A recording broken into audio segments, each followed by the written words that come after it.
It happened in October, in the quiet town of Baraboo, Wisconsin, just past the outskirts where the roads grow thin and the fields stretch long under an open sky.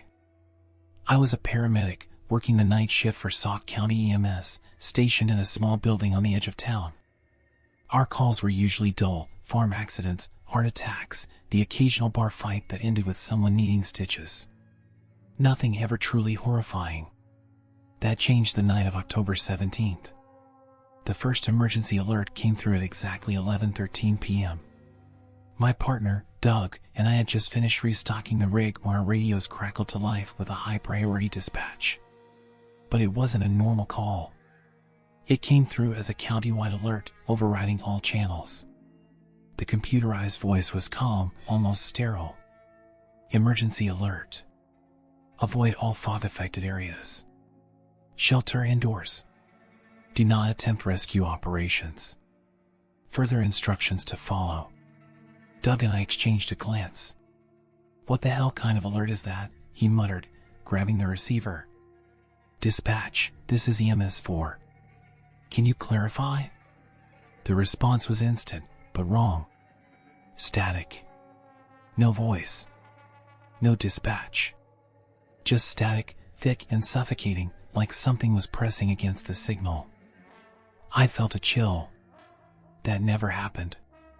The radio stayed dead for a few seconds longer than it should have, then, just as abruptly, it cleared. EMS4, do not respond to calls within the fog. That was it. No explanation. No follow-up. Doug frowned and reached for his phone, but I was already ahead of him. No service. That was odd. Baraboo was in a dead zone, and even in the worst weather, we still had at least a bar. He tried calling dispatch directly, but the line gave nothing but a dead tone. Then the sirens started. Not just ours, all of them. Across town, emergency sirens blared, the same wailing noise usually reserved for tornadoes or chemical spills. We ran outside just in time to see the first tendrils of fog creeping in from the west, rolling down Highway 12 like a tide swallowing the road. It wasn't normal fog. It moved too fast, too thick. Streetlights flickered and dimmed as it touched them. The sound of the sirens seemed to warp the closer the fog got, like they were crying through water. We weren't the only ones watching. At least half a dozen people had spilled out from the gas station across the street, phones out, filming, confused. I could see the glow of their screens illuminating faces twisted in uncertainty, some laughing nervously, others murmuring about how unnatural the fog looked. Then the first 911 call came through. Caller reports vehicle crash on County Road BD, multiple victims, unresponsive, thick fog covering roadway. Doug and I froze. The alert had told us not to respond to calls in the fog. That had never happened before. We always responded, no matter the conditions. We were supposed to be the ones saving lives. "Dispatch, can you confirm?" Doug asked, already moving toward the ambulance. "We got a report at MVA. We need details." The radio crackled again, but this time it wasn't static. It was breathing. Slow.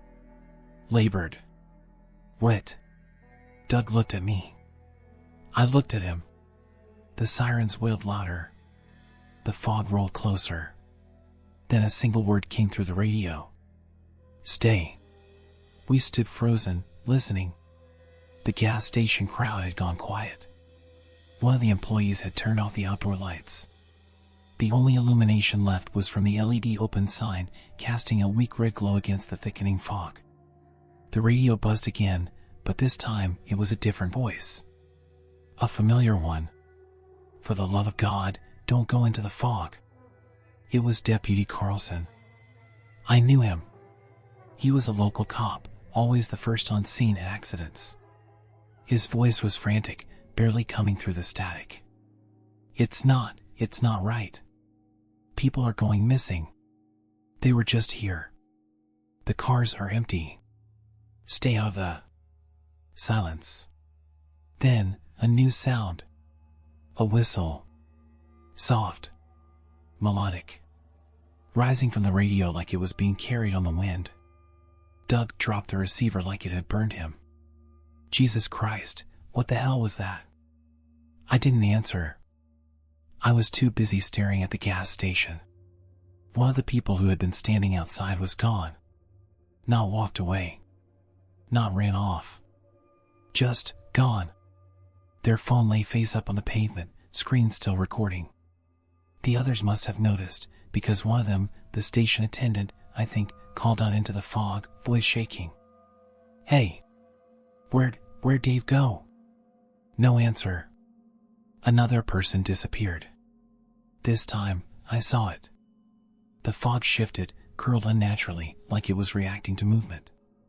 The man had been standing near the curb. One blink, and he was gone. No scream. No sound. Just gone. I grabbed Doug's arm. "We need to leave." Then the radio buzzed again, and I swear to God, I felt something move inside that fog.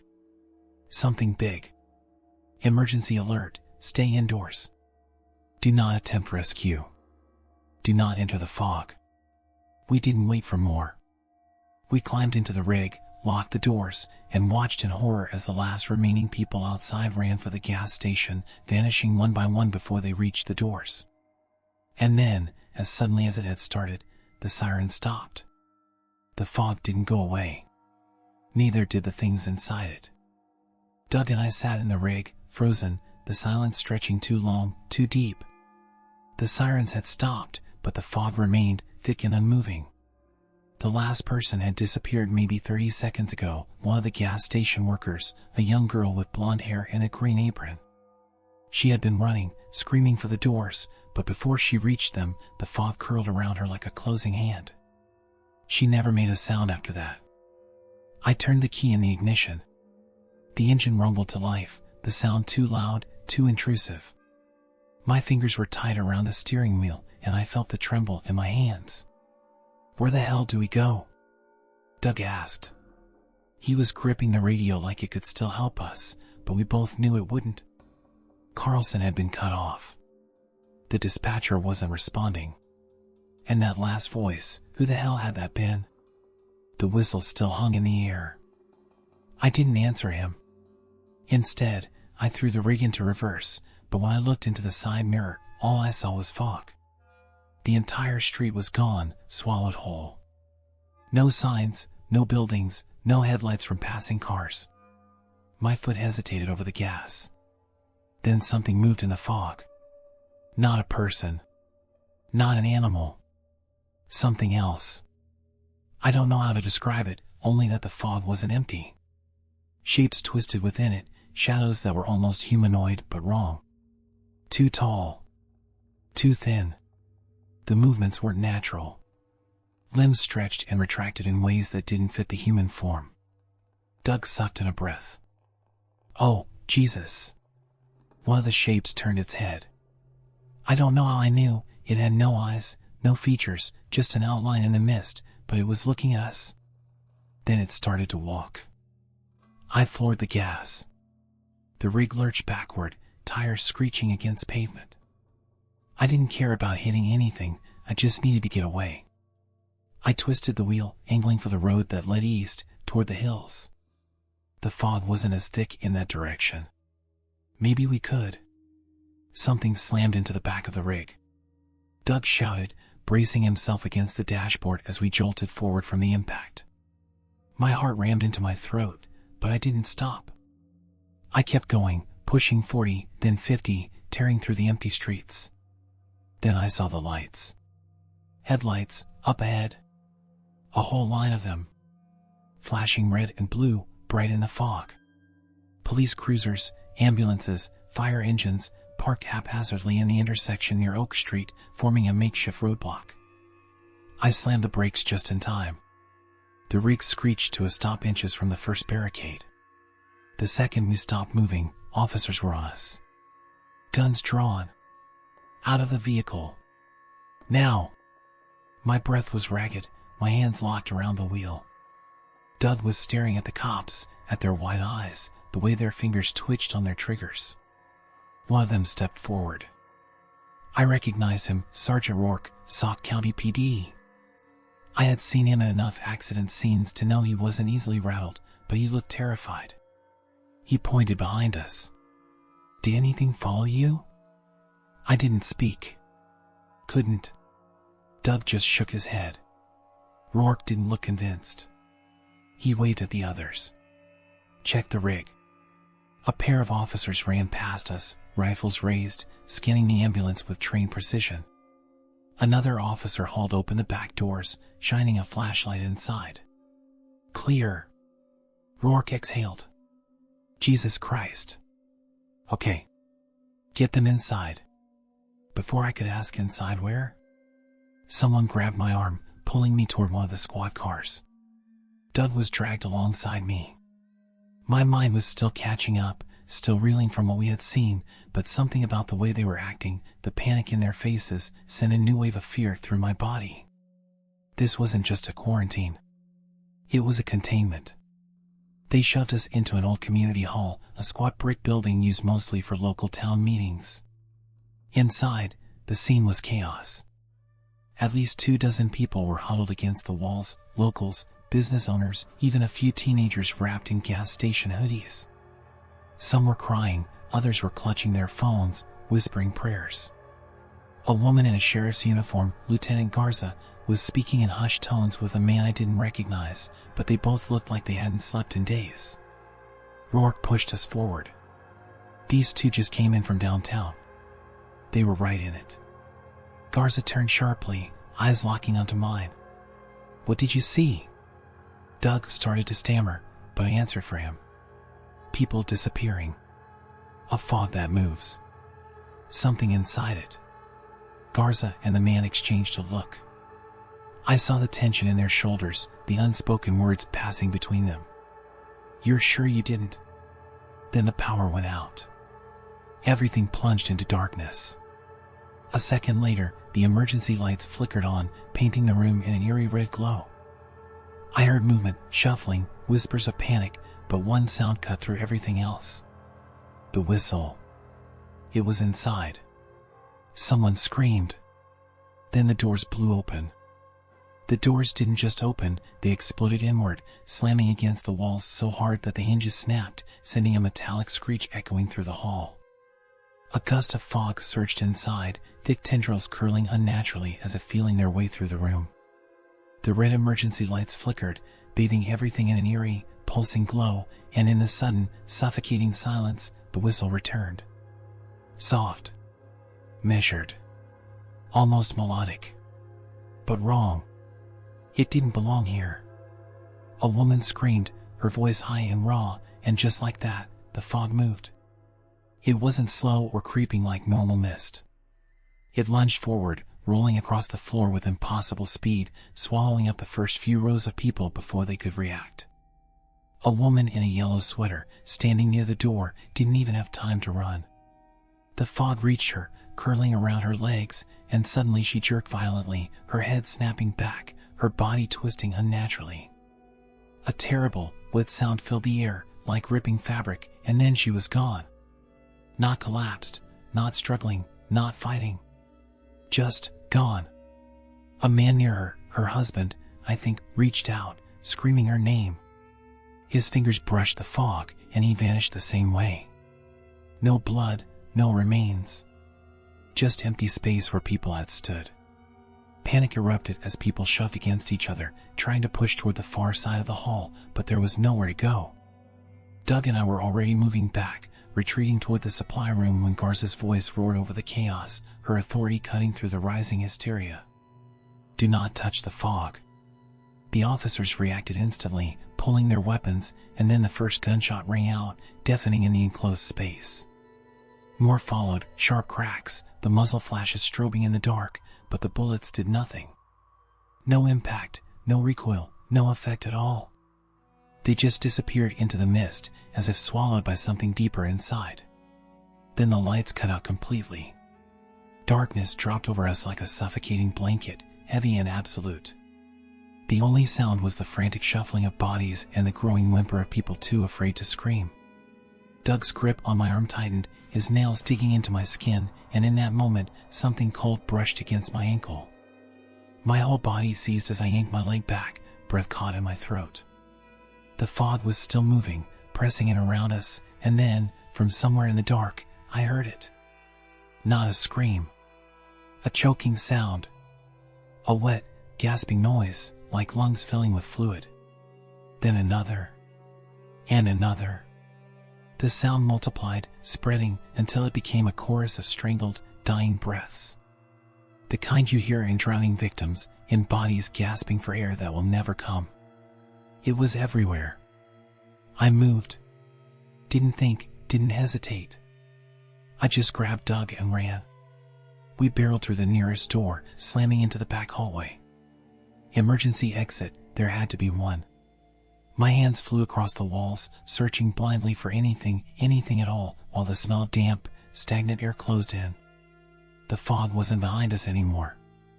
It was following us. I could feel it, the presence, the pull, the way the very air seemed to grow heavy in our lungs.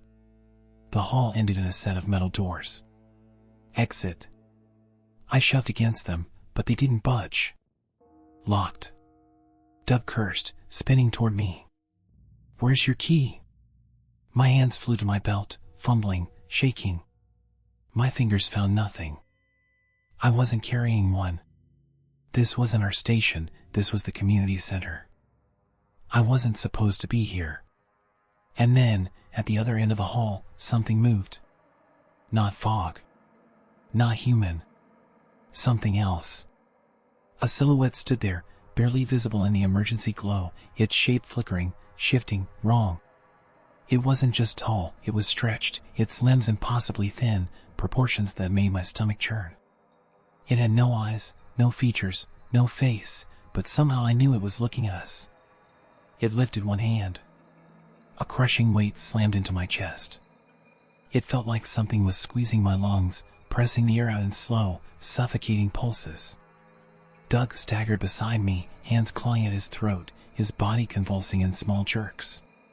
His breath hitched, once, twice, then stopped altogether. I didn't think. I just shoved him. The second his body broke contact with the thing's shadow, he sucked in air, gasping, eyes wide with blind panic. I grabbed him and didn't stop to process what had just happened. We bolted. The fog was spilling into the hallway now, creeping under the doorframe, curling along the walls. I grabbed the nearest object, a fire extinguisher mounted on the wall, and slammed it into the emergency exit's handle. The impact sent a metallic crunch through the air, the lock snapping under the force. The door burst open. Cold night air rushed in. We flew outside, nearly tumbling down the steps as we hit the pavement. The street was empty. No people, no sound, nothing but the creeping fog. It was rolling in from the west, swallowing everything, smothering the town in thick waves. The sirens weren't blaring anymore. The radios were dead. And somewhere, in the distance, I saw figures moving. They weren't walking. They were running. They were gliding. Shadows flickering through the mist, half real, their bodies shifting, slipping between dimensions like a broken transmission. My stomach twisted violently, my body tensing with a new, primal fear I had never felt before. Doug grabbed my shoulder, his voice thin, shaking. "Where do we go?" I didn't know. I didn't even know if there was anywhere left. The town was gone. Not in the sense that it had been destroyed, no fire, no explosions, no wreckage. It was still there, beneath the fog, its shape barely visible in the mist. But it felt gone. Like something had hollowed it out, stripped it of life, left only a shell behind. The buildings stood silent, their windows dark, their signs swaying in the faintest breath of wind, but nothing inside them moved. No headlights. No voices. No traffic. Doug and I stood at the edge of the sidewalk, panting, staring at the empty streets. The fog was thicker now, pressing out all sides. I turned in a slow circle, trying to spot any sign of movement, anything alive, but the only thing I saw was them. The figures in the mist. They weren't close, not yet, but they were moving. Slow. Intentional. Their bodies flickered like static, their shapes unraveling and reforming with each step. My stomach twisted violently, my instinct screaming to run, but there was nowhere to go. Doug grabbed my arm, his fingers digging into my skin. "We can't stay here." His voice was hoarse, barely above a whisper. "We need to get out of town." "Where?" I shot back, my own voice just as tight. "You see a way out?" He looked at the road. It stretched east, the same direction the fog had been rolling from. The problem was, the road was already starting to disappear. The mist swallowed the asphalt in slow, creeping waves, devouring the town piece by piece. Then the radio crackled. We both flinched, turning toward the ambulance. The rig was still parked where we had left it, its lights off, the doors ajar. I could see the radio unit inside, the speaker hissing, the static warping and shifting like something was trying to push through. Then a voice. Faint. Broken. Low. "Anyone?" Doug bolted for the rig, yanking open the door and grabbing the receiver. "This is EMS 4. "Who is this?" The static warbled. The voice struggled. "Out of the F." "Repeat." "What's happening?" Doug's fingers were white around the radio. "Where are you?" A long, painful silence. Then, finally, "Get underground." My heart skipped. I looked at Doug, but he was already turning toward me, the same realization hitting him at the same time. The tunnels. The old service tunnels. We used them all the time during EMS training. A network of storm drainage and maintenance corridors beneath the town, built back in the 60s, abandoned when they switched to an updated system. They were still accessible though. Still mapped. And more importantly, they weren't above ground. Doug didn't wait for confirmation. He dropped the radio and grabbed my sleeve, yanking me toward the nearest alley. "Come on." We ran. The air felt thick. It wasn't just fog, it was something more, something that pushed against us, slowing our movements, making every step feel heavier. The shadows in the mist were closer now. Their movements were still smooth, still gliding, but the distance was shrinking. I could hear something beneath the whistle now, low voices, muttering, layered over each other like a broken transmission. We cut through the alley and emerged onto 2nd Street, feet pounding against cracked pavement. The entrance to the tunnels was just a block away, tucked behind the old municipal building. If we could just... Something moved in front of us. I skidded to a stop, nearly slamming into Doug's back. A figure was standing in the middle of the road, half submerged in the fog, its head tilted too far to the side. The mist curled around its feet, rising and falling like breath. My skin crawled. It opened its mouth. A whistle poured out. Not from its lips. From somewhere deeper. The sound rattled inside its chest, vibrating through its ribs, escaping in sharp, unnatural bursts. My legs locked up, my mind screaming to run, but my body wouldn't listen. Doug didn't hesitate. He grabbed my jacket and yanked me sideways, pulling me toward the alley behind the post office. The figure didn't follow, not at first. It just stood there, its mouth still open, its head still twisted at an impossible angle. But as we reached the next street, I heard it move. Not footsteps. Not running. Sliding. We sprinted the last stretch, nearly collapsing against the municipal building's back wall. The tunnel entrance was just ahead, the rusted metal door half hidden behind a dumpster. Doug lunged for the handle, wrenching it open just as I threw myself inside. The door slammed shut behind us. For a moment, neither of us moved.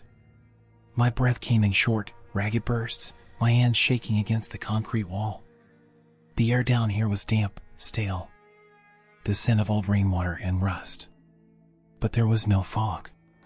Doug wiped a hand across his face, exhaling sharply. Okay. We made it. I wasn't convinced. We weren't safe. We were just somewhere else. The tunnel stretched ahead, dark and endless, the walls slick with condensation. The dim emergency lights, if you could even call them that, were barely more than dying bulbs screwed into rusted fixtures, casting weak pools of yellow against the concrete. Doug and I stood just inside the entrance, catching our breath, the heavy metal door pressing against my back. The air was thick, stale with the scent of damp earth and old iron. Somewhere in the distance, water dripped, the sound echoing unnaturally in the cavernous space. Neither of us spoke. We were listening. Above us, the world had gone silent. No more sirens. No footsteps. Not even the distant hum of streetlights. And worst of all, no whistle. That should have been a relief. It wasn't.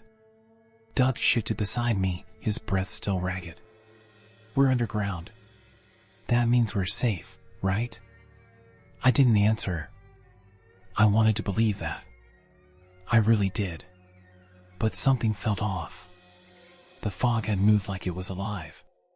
It had chased us. Cut people down without touching them. Whatever it wasn't normal. What if it could come down here? What if it already had? I shook the thought away. We need to keep moving. There's another exit near the public works building. If we can get there. A thud sounded against the door behind us. Doug and I froze. Not a bang. Not a knock.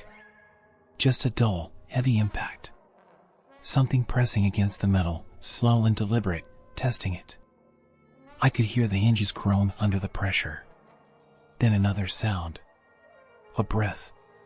Not like ours, quick, panicked, human. This was slow. Measured. Thick. A lung full of something wet. It pressed closer. I could feel it, something on the other side, listening. Doug's hand clamped onto my arm. Go. We ran. The tunnel sloped downward, the concrete slick under our boots. The air grew colder, thick with the scent of mildew and rot. The passage twisted sharply, and for a brief moment, I thought I heard footsteps. Not ours, something else. The tunnel system wasn't just one path. It branched, split, doubled back on itself in places that had been abandoned decades ago. Most of the newer sections had been blocked off after the city updated its drainage system, but not all of them. There were doors, old service corridors, rusted gates that led to places no one had been in years. And somewhere down here, something was moving. Doug slowed just enough to glance behind us. I don't see anything. That doesn't mean it's not there. I pulled out my flashlight, clicking it on. The beam cut through the dark, illuminating the walls in a pale, bluish glow. Everything down here was wet. The floor, the ceiling, even the air felt heavy. I could hear water trickling somewhere deeper in, but the way the sound bounced off the walls made it impossible to tell where it was coming from. Doug pointed ahead. There. That junction. Which way? The tunnel split into 3 paths. The left sloped downward, the middle led into a service corridor, and the right curved sharply out of sight. The last time I had been down here was over a year ago, when EMS had run a training drill in case of severe flooding. I tried to remember the maps, the layouts, but my brain was still fogged with adrenaline. Right, I said, hoping I was correct. We turned, picking up speed. The ground felt uneven, patches of moss growing through the cracks. The lights here were even dimmer, barely flickering, their glow weak and sickly. Then, ahead, I saw something that made my blood run cold. A footprint. In the damp. Fresh. Bare. Doug saw it too. Bats. The whistle echoed through the tunnels. Not from behind us. From ahead. I grabbed Doug's sleeve and yanked him backward, my heart hammering against my ribs. The sound was louder down here, bouncing off the walls, surrounding us. It wasn't one whistle. It was many. Layered. Staggered. Like an entire chorus just out of sight. Then, the shadows moved. Not mist, shapes. Thin, unnatural, shifting along the tunnel walls. They didn't walk. They twitched. One moment still, the next an impossible blur. Doug shoved me forward. Run. I didn't hesitate. We sprinted back toward the junction, the sound of our boots splashing against the damp floor. The whistling rose behind us, filling the tunnel like a storm, a discordant, inhuman melody. My lungs burned, my legs ached, but I didn't slow down. The metal door to the service corridor was ahead. I lunged for it, grabbing the rusted handle and throwing it open. Doug dove inside after me, slamming it shut, twisting the heavy lock into place. We collapsed against the wall, gasping for breath. The whistling stopped. Silence. Then, a slow, deliberate knock. Just on the other side of the door. The knock wasn't loud. It wasn't frantic. It was slow. Deliberate. A steady, rhythmic tap against the rusted metal, like someone, or something, was politely waiting for us to open the door. Doug and I sat frozen, backs pressed against the cold concrete, staring at the dented surface as the sound continued. Knock. A pause. Knock. Another pause. Knock. The air in the tunnel was thick, damp, clinging to my skin like a second layer. My heartbeat pounded in my ears, my breath coming in tight, shallow bursts. Doug's hand gripped my arm, his fingers digging in hard enough to bruise. Neither of us spoke. We barely even breathed. Then, just as suddenly as it started, the knocking stopped. Silence. I didn't move. Didn't trust it. The moment stretched too long, too unnatural, the weight of something unseen pressing in all around us. My body screamed at me to run, but there was nowhere to go. The service tunnel was narrow, stretching only 20 feet before ending in another locked maintenance door. There were no side passages. No escape routes. If that door opened, we were trapped. Doug exhaled through clenched teeth. That wasn't a person. I swallowed hard, my throat dry. I know. The whistling had stopped, but the air still felt wrong. Like something had been here and wasn't gone yet. My hand shook as I reached for my flashlight, clicking it on. The beam cut through the dark, illuminating the rough concrete walls and rusted pipes overhead. Everything was slick with condensation. And then I saw it. Low on the door, just above the floor, the metal was warped. Stretched. Not dented like something had hit it. Pulled. Doug followed my gaze. Jesus. His voice barely registered as more than a breath. That wasn't from us. I ran my fingers along the damage. The metal was cool, smooth, almost melted looking. No tool did this. No human did this. It was as if something had grabbed hold of the steel and tried to pull it through itself. Doug shifted beside me. If that thing can do that, how long before it just comes through? I didn't answer. I didn't want to think about it. Instead, I focused on the only thing that mattered, getting out. The exit's ahead, I whispered, keeping my voice low. Public Works is just on the other side. Doug nodded, wiping the sweat from his forehead. His breathing was still too fast, too uneven, but I didn't blame him. Mine wasn't much better. We moved carefully, keeping close to the wall as we stepped away from the door. Every noise felt amplified, the scuff of our boots, the slow drip of water from overhead, the creak of old pipes shifting in the distance. We reached the end of the corridor. The door was rusted, but intact, with a heavy wheel lock in the center. I reached out and grasped the metal, my fingers slipping against the damp surface as I twisted. The wheel groaned loudly in protest. Doug flinched. Quieter. I'm trying, I hissed, adjusting my grip. The wheel gave another sharp squeal as it turned, and I bit back a curse. Every movement felt like it was announcing us to whatever was waiting beyond the walls. Finally, with a heavy clunk, the lock disengaged. I pressed my shoulder against the door and pushed. It didn't move. Doug frowned. Is it stuck? I pushed harder, feeling the weight behind it, something blocking the other side. I gave it another shove, harder this time, and felt a little give. Then, somewhere in the tunnel behind us, the whistling started again. It wasn't close. Not yet. But it was moving. I shoved the door again, this time with all my strength. The weight behind it shifted slightly, scraping against the floor. Doug added his shoulder, both of us heating against the rusted frame. The whistling was getting louder and closer. Finally, the door gave. It lurched open just wide enough for us to squeeze through. I scrambled inside, pulling Doug after me, and together we shoved it shut. The heavy thud of metal against concrete reverberated through the space, but we didn't stop. We twisted the wheel lock back into place, sealing it behind us. For a moment, neither of us moved. We just stood there, panting, listening. The whistling had stopped again. I turned my flashlight forward. We were standing in a storage room. Old maintenance supplies were stacked against the walls, bags of road salt, rusted toolboxes, outdated equipment covered in dust. A few emergency exit signs lined the far wall, pointing toward the stairwell that would take us up. Doug wiped a hand down his face, his body still tense. If we can get to street level, maybe we can find a radio. Something that works. I nodded, still catching my breath. We need to be careful. If that fog's still out there. A sound cut me off. Not a whistle. Not a knock. Something scraping against the door. Long, slow. Metal against metal. Doug took a step back. It's here. I turned toward the stairwell, my pulse hammering. We had minutes. Maybe seconds.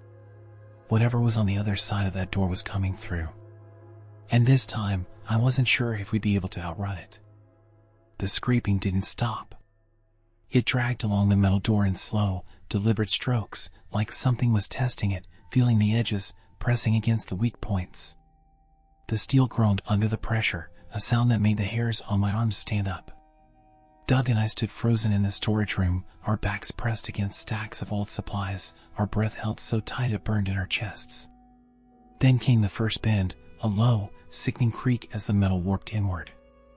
It didn't buckle or snap, but it wasn't holding firm either. The edges rippled, shifting and stretching like something was trying to pull it through from the other side. My flashlight beam caught the distortion, the metal bending like heat waves rising off asphalt. Whatever was out there wasn't hitting the door, it was reshaping it. Doug grabbed my sleeve, his fingers like a vice. We need to go. I didn't argue. We ran for the stairwell, our boots echoing in the hollow concrete space. The emergency exit sign flickered weakly overhead, casting an uneven glow on the narrow steps, the air suddenly thicker here. The scent of mildew and rust clung to the walls, but underneath it was something worse, something rotting. I tried not to think about what that meant. The stairwell twisted upward, leading back to street level, but the basement sat deep beneath the town. We had 3 flights to climb before we reached the surface, and every step felt slower than the last, like the air itself was pressing down on us. The pressure built in my chest, a tight, growing weight, the unshakable sense that something was watching. Then the storage room door gave a final, tortured shriek and snapped open. The sound it made wasn't the clang of breaking metal, it was flesh. Thick and wet, like skin tearing apart. Doug cursed, shoving me forward, and I didn't hesitate. We took the stairs 2 at a time, boots slamming against the concrete, our breath ragged as the heat shifted around us.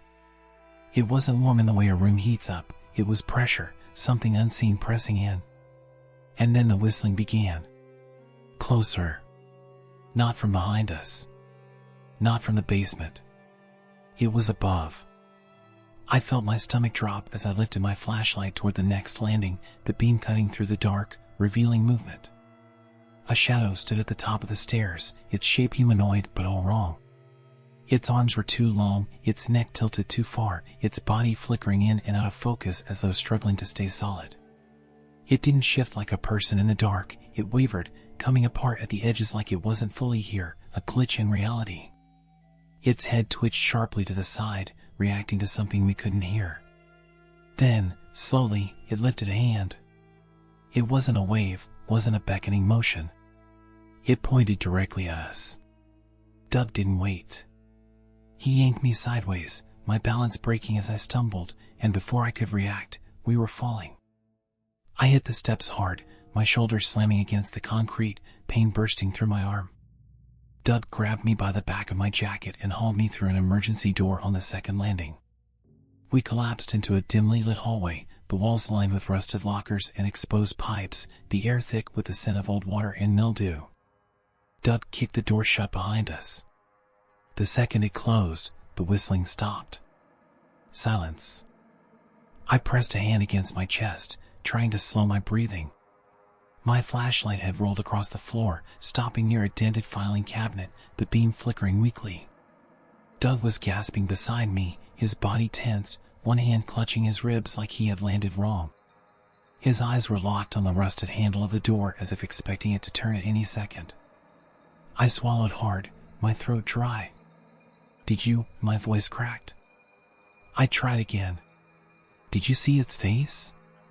Doug didn't answer at first. His jaw was clenched, his breath coming in short, uneven bursts. Then, finally, he gave a single nod. That was all I needed. I knew what he saw. There had been no face. No eyes. No features. Just skin, stretched tight over something that wasn't supposed to be walking. I grabbed my flashlight, hands still shaking. The next exit's through the records room. My voice sounded thin, like it wasn't really mine. "If we can get outside, we..." The radio crackled. Both of us jumped. The sound came from Doug's belt. The walkie. It had been silent since we lost the signal, nothing but dead air and static. But now, something was pushing through. Not a voice. Not a distress call. A whisper. Doug fumbled with the radio, yanking it off his belt, his fingers trembling as he clicked the receiver. "Hello? Who is this?" The whisper grew, shifting in layers, voices overlapping each other, stacking like broken transmissions. They rose and fell in jagged bursts, warping in and out of static. Then, through the noise, something clear. "Don't let them call your name." The whisper collapsed into static. Then, silence. I stared at Doug. "What the hell does that mean?" He didn't answer. He just clicked the radio off. We moved. The records room was through the next set of double doors. The building's blueprints were burned into my memory, years of EMS training, knowing where to go in a crisis. It had always been routine. A job. Now, it was the only thing keeping us alive. We pushed forward, stepping over broken furniture, the air thick with dust and rotting paper. The room ahead was filled with rows of filing cabinets, their labels faded, some drawers hanging open, forgotten. The emergency exit was on the other side, just past the storage shelves. We picked up the pace. The building groaned above us, the pipes shifting, rattling inside the walls. It almost sounded like breathing. Then, from somewhere inside the room, I heard it. A voice. Not Doug's. Not mine. A third voice. Soft. Gentle. Coming from the shelves, the words almost too low to hear. "I see you." My breath stopped. Doug and I turned at the same time, our flashlight beams sweeping the aisles. Nothing. Just old records and dust. Then, a shape. Standing between the filing cabinets. Still. Watching. It was closer than before. The door to the exit was just behind it. I didn't move. I didn't breathe. Then it spoke again. Not a whisper. Not a growl. A name. Doug's name. The voice didn't match. It was soft, feminine. A voice I recognized. It was his mother's. Doug's entire body locked up. His breath hitched just once, but it was enough. The figure moved. Not stepping. Gliding. The whistling rose again. Right next to us. Doug wasn't moving. His breath hitched once, sharp and uneven, his entire body locking up as the figure shifted in the dim glow of my flashlight. It stood between the filing cabinets, partially obscured, its form half melted into the shadows. The voice that had spoken wasn't its own. It had been borrowed, stolen from a memory that didn't belong to it. Doug's mother had been dead for 3 years. The thing didn't lunge. It didn't rush toward us or make any sudden movements. It didn't need to. It just stood there, silent, waiting, the weight of its presence pressing down on us like a held breath. Then it whispered again. "Douglas." The voice wasn't normal. It had layers, as if more than one person was speaking at once, overlapping, shifting in and out of tone. It should have been impossible, but I recognized it. The softness of it. The familiarity. Doug did too. I saw it in his eyes, the moment of hesitation, the way his fingers twitched.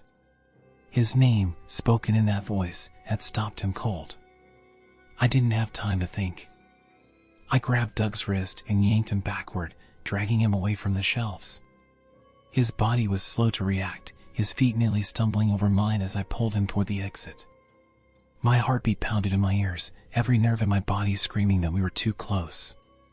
The figure shifted slightly, its edges warping, the light from my flashlight flickering as if the air itself was bending around it. Then the thing moved. Not stepping, gliding. It slid between the shelves, its form stretching and shifting as if it didn't quite exist in just one place. It didn't follow us at full speed, didn't break into a sprint or attempt to grab us, but it closed the distance. Doug snapped back to himself just in time.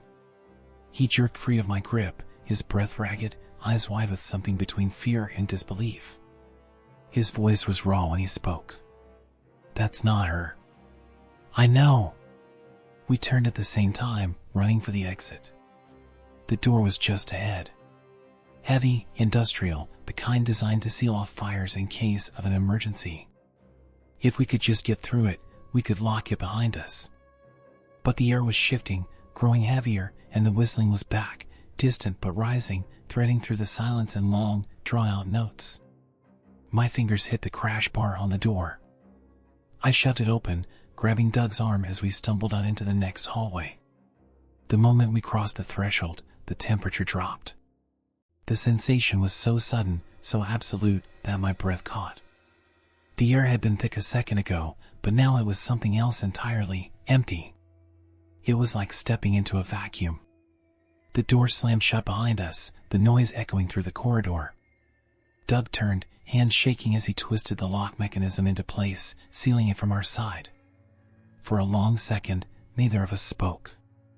Then something hit the door. Not hard. Not an attempt to break it down. Just a tap. Soft. Slow.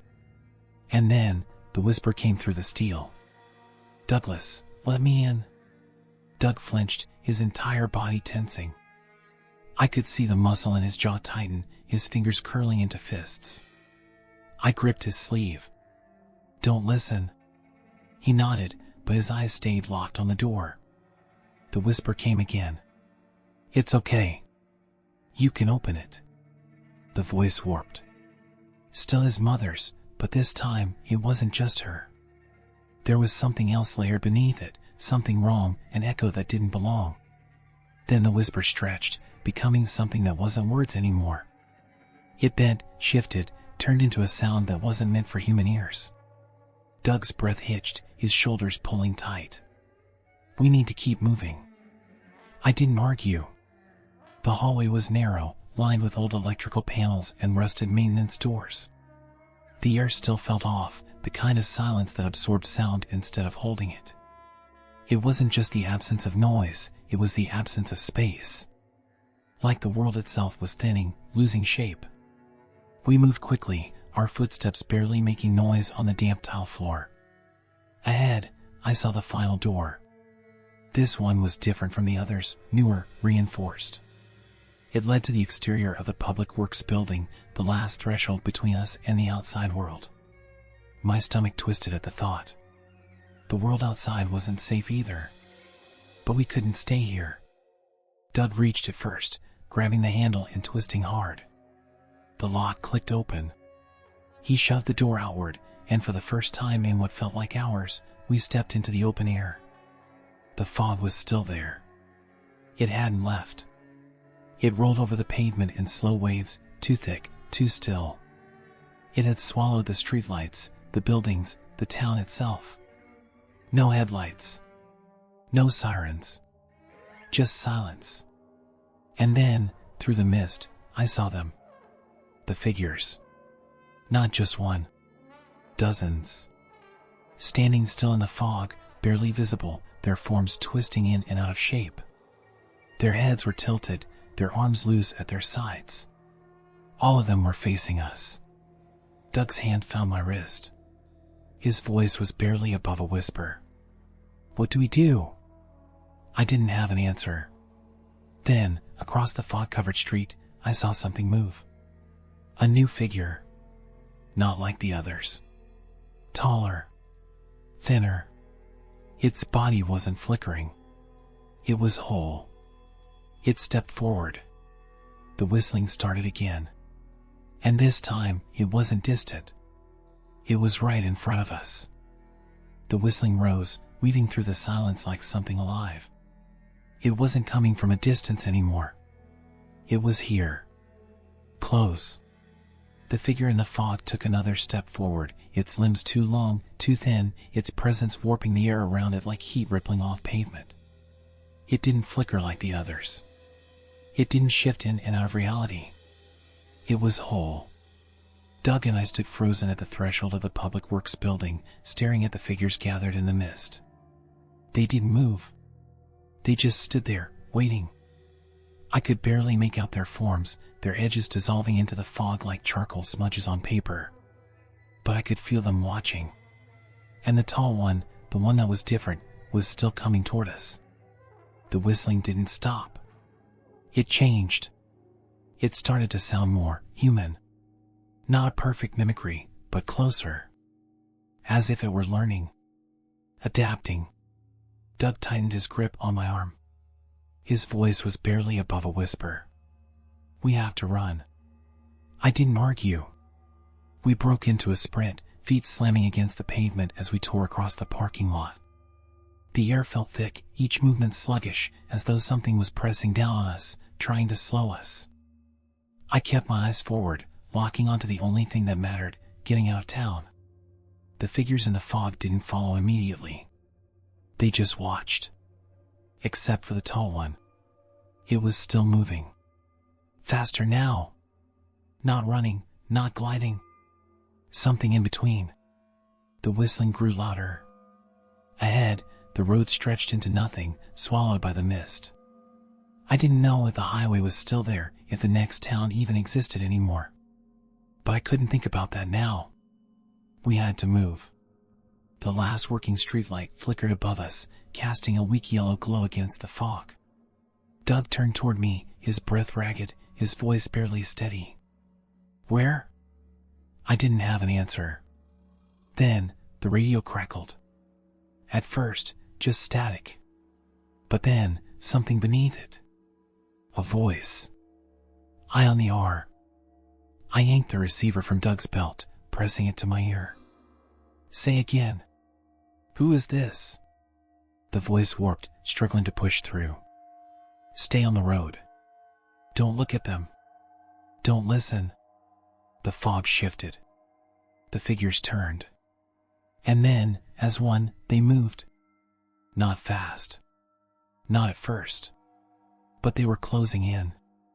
The tall one was the first to break into a run. Doug grabbed my sleeve, yanking me forward. "Go!" We sprinted toward the highway, the pavement vanishing under our feet, the air thick with the scent of wet earth and something rotten. The fog curled around us, moving now, reacting, trying to cut us off. The figures were right behind us. I didn't dare look back. Another voice, not from the radio. From the fog. Doug's name. Spoken in his mother's voice. Doug flinched, his body stumbling mid-stride. I grabbed him. "Don't listen." He shook his head, forcing himself forward, but the voice didn't stop. It was calling him, calling me, the sound shifting, changing, twisting into people we knew. "Come back. You left us. We need you." The voices clawed at my skull, scraping against my mind, filling the empty spaces with doubt. I clenched my teeth so hard my jaw ached, forcing my legs to keep moving. The highway was just ahead. Then, a car. Headlights, cutting through the mist.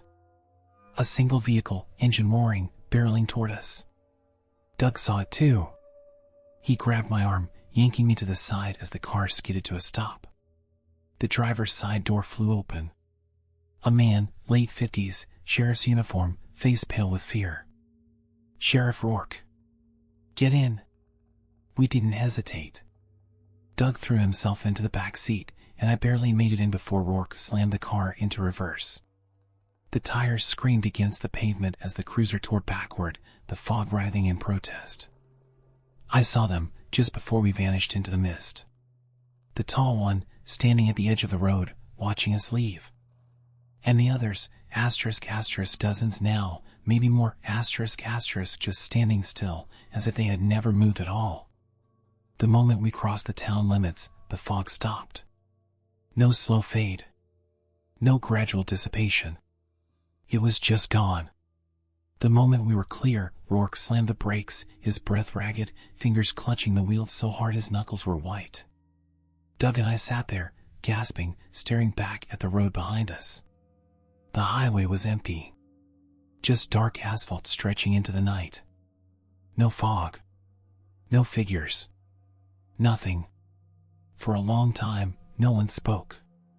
Then, Rourke exhaled sharply and turned toward us. His voice was hoarse, shaken. "You two are damn lucky." Doug swallowed hard. What the hell was that? The sheriff didn't answer at first. He just shook his head, staring at the empty highway like he expected something to crawl back out of it. Finally, after a long pause, he spoke. "That fog?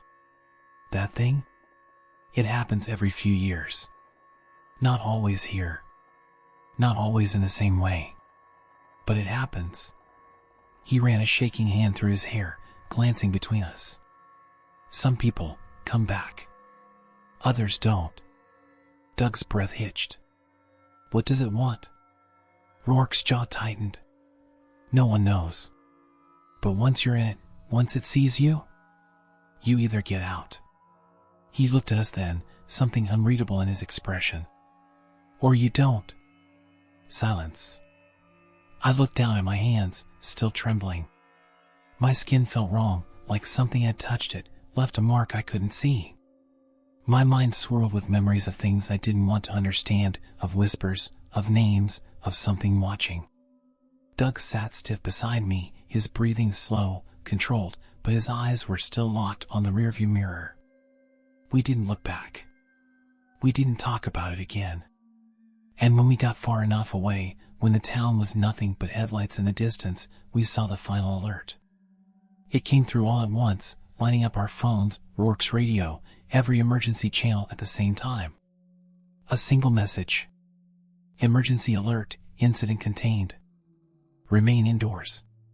Stay out of the fog. And beneath it, something even worse. Casualties, unknown. Survivors, 2. Doug and I were the only ones who made it out. And the fog? It was waiting.